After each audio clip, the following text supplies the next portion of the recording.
The early morning sun spills golden light through the blinds as Marcus Carter stretches his chair, the soft hum of jazz playing from his speakers. He loves Saturdays, no work, no stress, just on his laptop and a fresh cup of coffee. His apartment is modest but tidy, filled with books, framed photographs, and the scent of vanilla from a candle flickering on the counter. Everything is in order, just the way he likes it. A soft chime from his laptop interrupts the moment. The Wi-Fi connection drops. Again, Marcus frowns. That's the third time this week. He sighs, rubbing his temple before reaching for his phone to check the router. The signal is weak, flickering in and out like a dying firefly. With a frustrated groan, he logs into his router settings, deciding to change the password. Maybe that'll fix whatever is causing these weird disruptions. As soon as he clicks save, his phone vibrates. A notification from a neighborhood app, Maple Watch, lights up the screen. Community alert, suspicious activity. Marcus raises an eyebrow and clicks the post. A familiar name jumps out at him. Karen Whitmore. Suspicious activity near Elmwood Apartments. Unknown male tampering with Wi-Fi. Called authorities. Stay safe, neighbors. His stomach tightens. Unknown male? He knows exactly who she means. Karen lives across the hall. She's been a thorn in his side since he moved in last year, always watching, always finding a reason to complain. First, it was the loud music when he had headphones on. Then, the loitering when he was simply standing outside his own door, talking on the phone. And now this? Marcus exhales, shaking his head. He shouldn't be surprised. A sharp knock rattles his door. He stands, crossing the room with deliberate steps before peering through the peephole. 2 officers. Marcus swallows hard. His heartbeat quickens. He takes a deep breath, straightens his posture, and opens the door. "Morning, officers," he greets, forcing calm into his voice. One officer, a tall man with a neatly trimmed mustache, tilts his head. "Sir, we got a call about some suspicious activity concerning a Wi-Fi connection." Marcus blinks, then laughs, a short, humorless sound. "Suspicious? I was just resetting my own router." The second officer, younger and leaner, shifts on his feet. "Do you mind confirming that?" Marcus gestures to the router on his desk. "Go ahead. Check for yourself." But before the officers can respond, Karen's shrill voice cuts through the hallway. "There he is," she cries, arms crossed over her chest. Her face is twisted with righteous indignation. "I told you he was up to something. My internet went out right after he started messing with things." Marcus clenches his jaw, forcing himself to stay calm. He can already see where this is headed. Karen's eyes gleam with satisfaction, convinced she's caught him in some grand act of cybercrime. He sighs. This is about to get worse. The officers exchange an uneasy glance before stepping further into Marcus's apartment. He watches them carefully, his pulse a steady thrum in his ears. There's a quiet weight in the air, thick with the tension of being unfairly accused. Karen hovers in the doorway, arms crossed tightly, a smug smile creeping onto her face. "I told you something shady was going on," she says, her voice laced with self-importance. The younger officer clears his throat. "Sir, do you have any reason to believe someone else might be interfering with your network?" Marcus scoffs. "Other than bad service? No, but I do know that changing my own password isn't a crime." Karen gasps theatrically. "He's lying. I was in the middle of a call when everything just dropped." She glares at Marcus. "You did something." Marcus meets her gaze, his patience fraying at the edges. "You realize how ridiculous this sounds, right?" The mustached officer eyes him critically. "We just need to verify that nothing suspicious is happening here." Marcus exhales sharply, stepping aside. "Go ahead. Look around." As the officers check his devices, Marcus watches Karen, studying her. There's something off, something more than just paranoia. She isn't just suspicious. She's enjoying this. The younger officer taps his tablet. Everything seems normal. Karen's face tightens. "Check again." "We've checked, ma'am." The officer says, firmer this time. "Nothing illegal here." Karen's smug confidence flickers for a second, replaced by frustration. But then her eyes narrow. Maybe he has another device hidden, she mutters, stepping forward like she owns the place. Marcus blocks her path. You're not coming in here. The officers exchange glances again. The younger one shifts uncomfortably, but the mustached officer clears his throat. Sir, we're going to have to ask you to stay cooperative. Marcus tenses. Cooperative? I let you in. I answered your questions. Meanwhile, she's making wild accusations with zero proof. He shakes his head. You wouldn't be here if I looked different.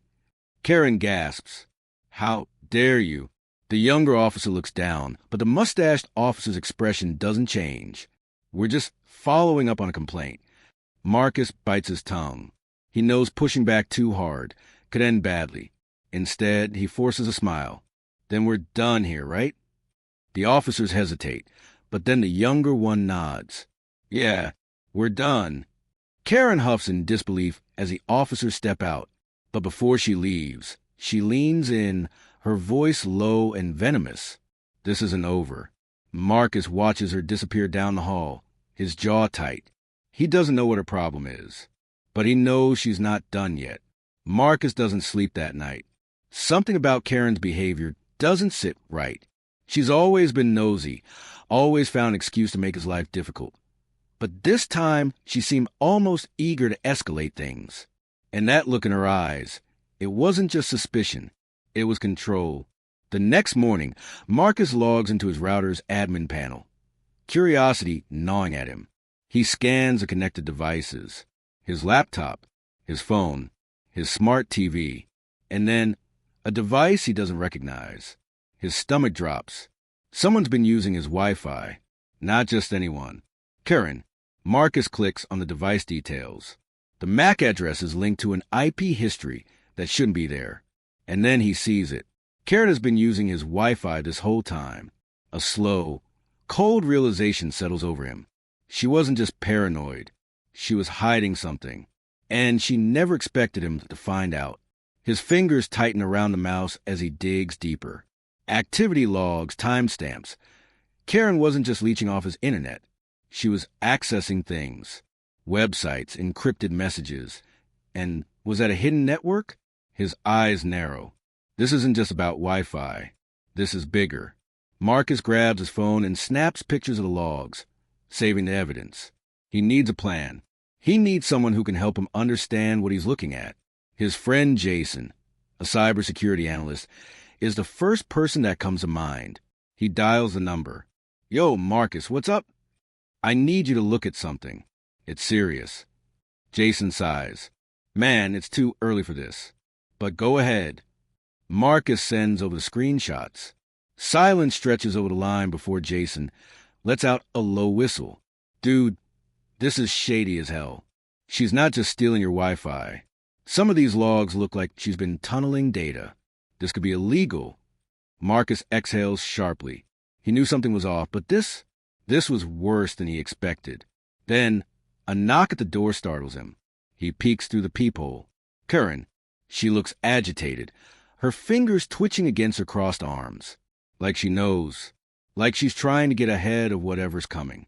Marcus doesn't open the door. He lets her knock again. And again. Finally, her voice cuts through the silence. Marcus, I know you're in there. He stays still. Watches. Then she mutters something under her breath and storms off. His phone buzzes. Jason again. Marcus, listen. If she figures out you know, she might try to cover her tracks.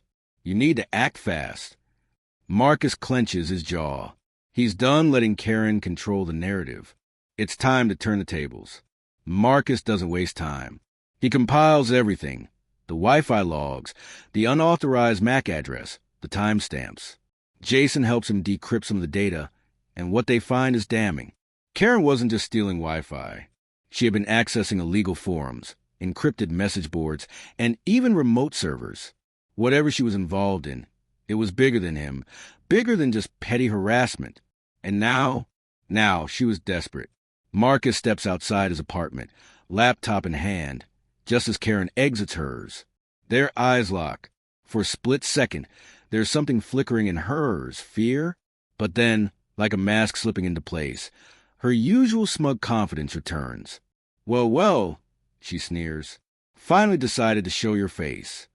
Marcus doesn't bite. He tilts his head, watching her.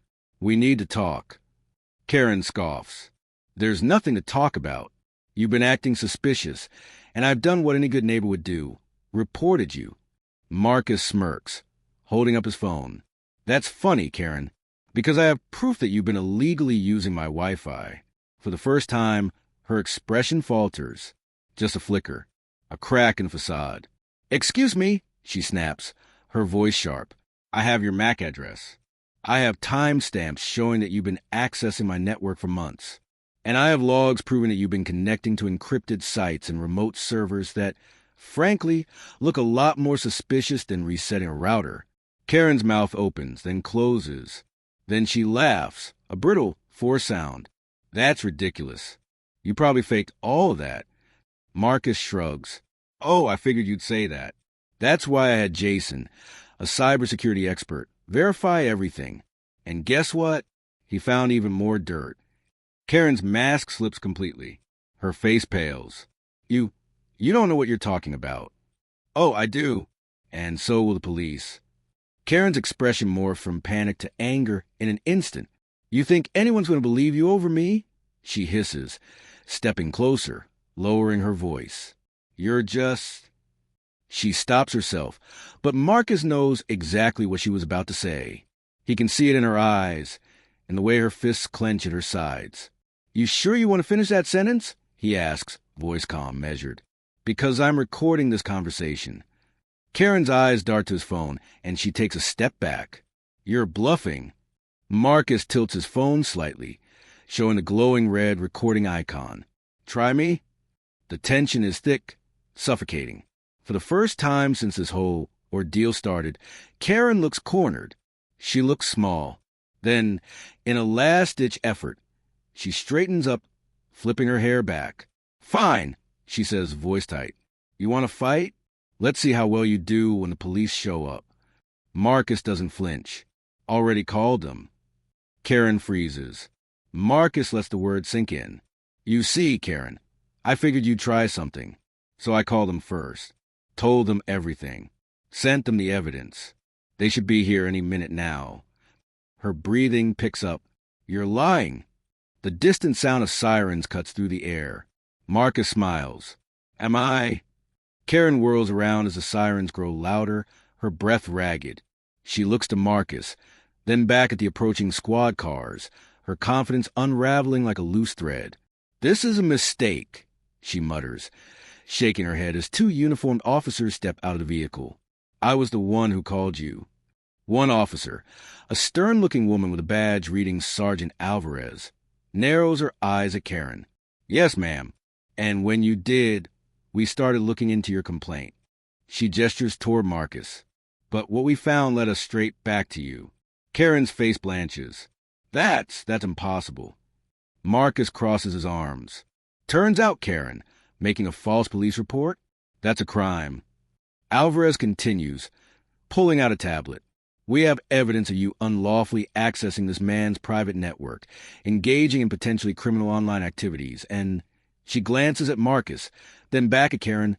A concerning history of harassment. Karen shakes her head wildly. No. He's lying.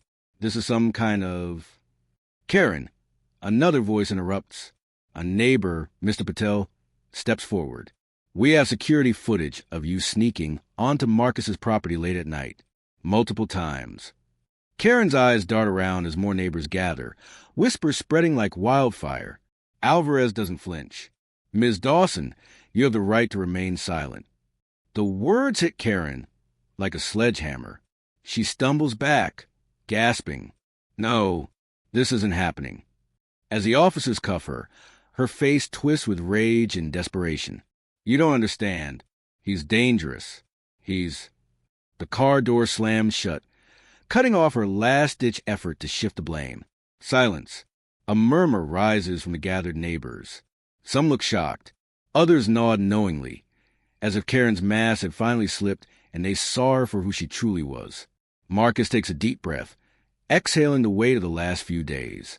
Justice. Finally, Mr. Patel claps a hand on Marcus's shoulder. You did the right thing. As the squad car pulls away, Marcus notices something different about the street. It feels lighter, as if a storm had finally passed. The neighborhood is watching, and for the first time in a long time, Marcus feels seen, heard. Karen is gone, and peace is finally his. The news spreads faster than wildfire. By morning, Karen Dawson is the talk of the neighborhood. The once respected woman who called the police on Marcus is now a public spectacle, her face plastered across local news reports and viral social media posts. Headlines read, "Local woman arrested after falsely reporting black neighbor," and shocking footage reveals disturbing pattern of harassment. Neighbors whisper in hushed tones. Some pretend they never knew her. Others, like Mr. Patel, openly acknowledge that they had seen signs of her behavior before, but never thought it would escalate to this. Marcus, on the other hand, finally breathes. For the first time in years, he feels a weight lift off his chest. No more side eyes at the grocery store. No more paranoia about who's watching, who's judging. His own home, the place he worked so hard to build, finally feels like his again. But Karen isn't just facing social fallout. Legal trouble follows quickly. Charges of filing a false police report, unauthorized access to a private network, and harassment stack up against her. Her employer, a well-known marketing firm, releases a statement condemning her actions, and within days, she's placed on indefinite leave. Soon after, she's fired. Her once pristine social media accounts are now locked, flooded with people calling her out.